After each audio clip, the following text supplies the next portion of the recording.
Donnelly on 101 ways to use wax. Can't get enough of it. Yvonne? Thank you, Margaret.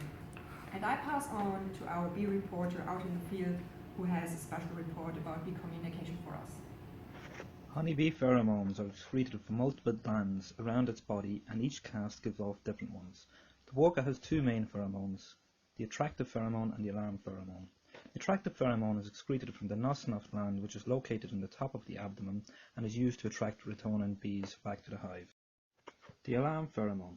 This is the pheromone that bees use for defense and is located in two places, the mandibular gland and the sting gland. First is released when the bees sense a threat, and the second is released when the bee stings. When the bee stings and leaves its sting at its target, the sting works as a bullseye, attracting other bees to sting the same area the first one hit.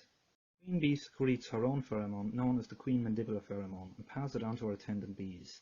These then pass it mouth to mouth to the other bees. This tells the hive that the queen is present and all is well, while also suppressing the development of worker bees' ovaries. On her maiden flight, she secretes her queen mandibular pheromone, and this can be picked up by the drones. The drones' antennae are so sensitive they can tell if the queen is related to them, in which case they stay away. Besides pheromones, bees use more direct ways of 3 different known dances to communicate.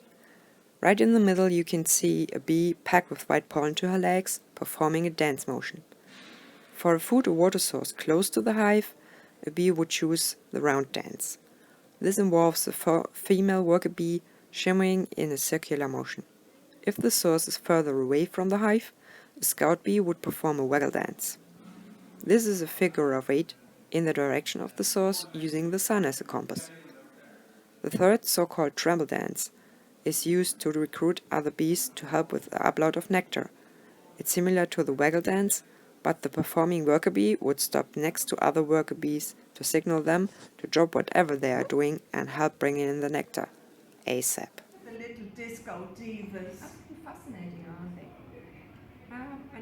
And now to our next story about the daily life of a bee. The simile, as busy as a bee, has been around for centuries, and whilst the humble honey bee is still as busy as ever, just what is it that they do in their short life that has immortalized them in the English language? In the hive, it's the girls that do all the work.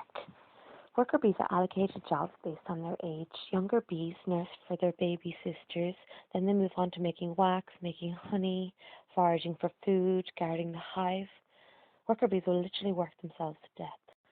The goal of the colony is to find and collect nectar, but it is the work that these social insects do, unbeknownst to themselves, that makes them such a vital part of life.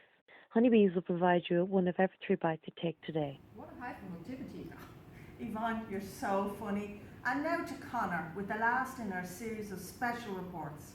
Animals pollinate approximately 80% of all flowering plants on our planet. More than a third of these are food crops, and without this pollination service we could not produce sufficient yields to ensure the survival of our ever-growing population. These pollinators range from birds and bats to bees and wasps. Of these, insects are the most important. While we need them to produce our food, how can we help them? One way is by changing our attitudes. Presently there's a poor outlook towards wildflowers, which provide insects with sites for nesting and overwintering, and as a primary source for pollen and nectar, their core diet. They're referred to as weeds, an eyesore. Do we really need a perfect lawn or a clear driveway? Sure, do you not have better things to be doing anyways? Don't mind what the neighbours might think. Sure, they probably don't even like you anyways. A few dandelions and buttercups never did anyone any harm. And why choose densely petaled flowers when the natural varieties look just as good? So next time you look at a weed coming through the cracks, don't judge it because of its tattered leaves and petals, but think about what it's done to get there and what it has to offer. Free the weeds.